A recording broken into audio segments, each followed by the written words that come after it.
I think at different times of our life, both Fran and I thought that one day we might foster. That my own motivation came from working in schools and getting to know kids and understanding a little bit more about some of the backgrounds that they had and the lives that they were going home to at the end of the school day. So I think I'd always thought that one day I might like to foster. Fran was a primary school teacher, I'm a secondary school teacher, and we started the fostering process knowing that Fran was going to be having a baby, Alex, who's coming, well, he's 5 now, and I think once we'd let the social worker know she was pregnant, we had to put that process on hold. And we got invited to reapply when the baby was 6 months old. And again, I think it was not wanting to place vulnerable children into such a fluid situation whereby there was a newborn coming along. So we understood that, and we reapplied when Alex was 6 months old, and went through panel and passed. And I think again a big part of the motivation of us trying to foster at that particular time, it meant that Alex would have his mum at home because Fran would be working from home in a role as a kind of the primary carer, rather than Fran having to be back in working at a primary school and Alex perhaps in daycare and so on. So we were put in touch with an IFA by a friend who fostered and worked for them, and I think we went down the lines of thinking that when we first were going into fostering, we would probably be better looked after going down the private route. I think our thinking was that private schools tend to be to have more resources to be able to support, etc., and therefore working for an IFA would give us in that initial period certainly more support and a kind of, I don't know whether a more selective approach, I don't know about that, but yeah, we thought we'd be better off going down that line. We had 2 children who were placed with us quite quickly, and I think we were waiting probably a couple of months before that. Was that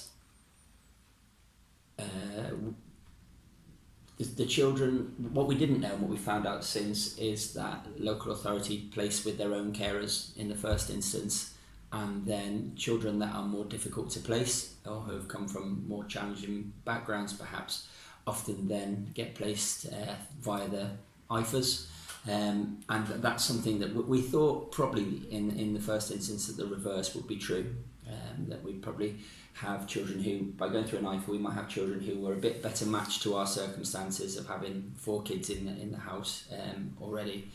But yeah, the reverse was true actually. We were placed with 2 children from very challenging backgrounds. Yeah, and so that was, that brought with it its own difficulties and its own challenges. Both children remained with us for 3 years. And their siblings, one of the kids still lives with us now, and she's remained with us and is very happy here.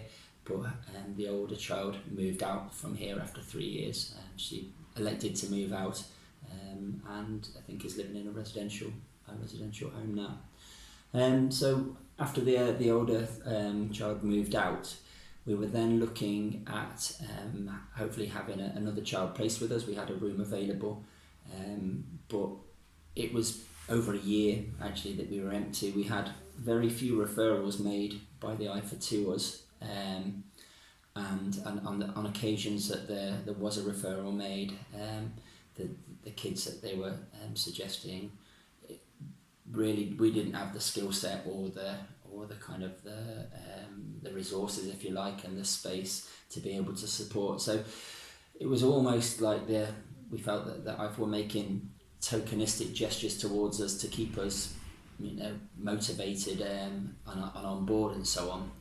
But as I say, the placements that they were suggesting were just not suitable for what we had and how we were able to support. So after about a year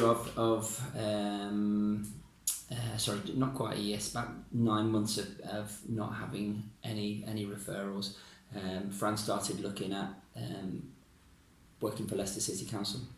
So we went through the training, the Skills to Foster training again, and went through panel and passed panel just at the start of the summer holidays. Doing the training again, I found it hugely beneficial. I know there was some kind of argument to say, oh well, you've done it all once and it's going to be a bit of a waste of time. But the first time that we did it, we had absolutely no experience of fostering before, so it was again brilliant. The training we did was excellent. We learnt an awful lot.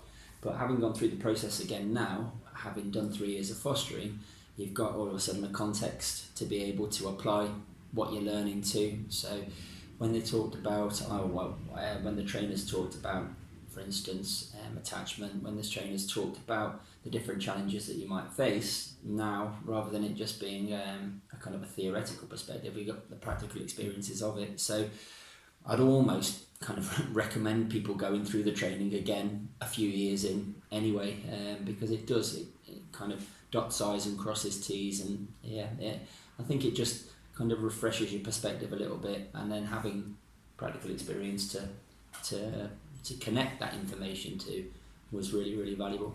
We went through panel at the end of June, I believe it was. The child that had been in or has been in care with us for 3 years moved across with us to Leicester City, so she's remained with us. And I think we became, after serving notice and working notice with the IFA, I think the notice expired on the Sunday, and we got a phone call with a referral on the Tuesday, and the kids moved in on the Thursday.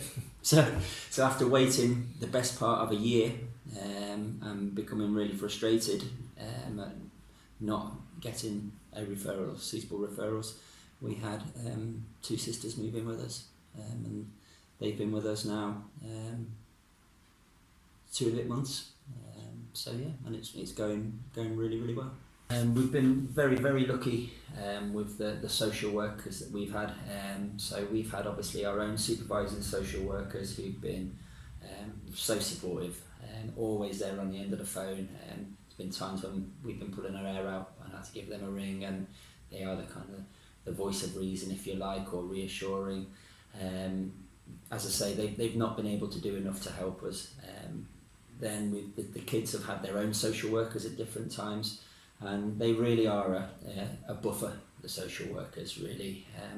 There's been times when there's been angry birth parents, there's been times when there's been some difficult experiences at times, but the social workers, both our supervising social workers and the children's social workers, have been fantastic. They really have kind of made everything so much easier. When we first came across to Leicester City as well, what we were given was just this huge list of kit that we might be able to, that we might need. All of that's been funded, and what we couldn't believe, we didn't know it was going to happen, is about that first paycheck that came into Fran's account, there was a golden hello as well. And that was a lovely surprise, because we hadn't discussed that with our social worker building up to that point. What we've also been told, this will be our first Christmas coming up now, but to support buying presents for the kids, I believe we get a week's extra payment for each child to go towards buying prezzies. That was certainly something that we didn't have when we worked for the IFA, and it'll allow us to make Christmas, I guess, even more special for all the kids. So that was fantastic as well.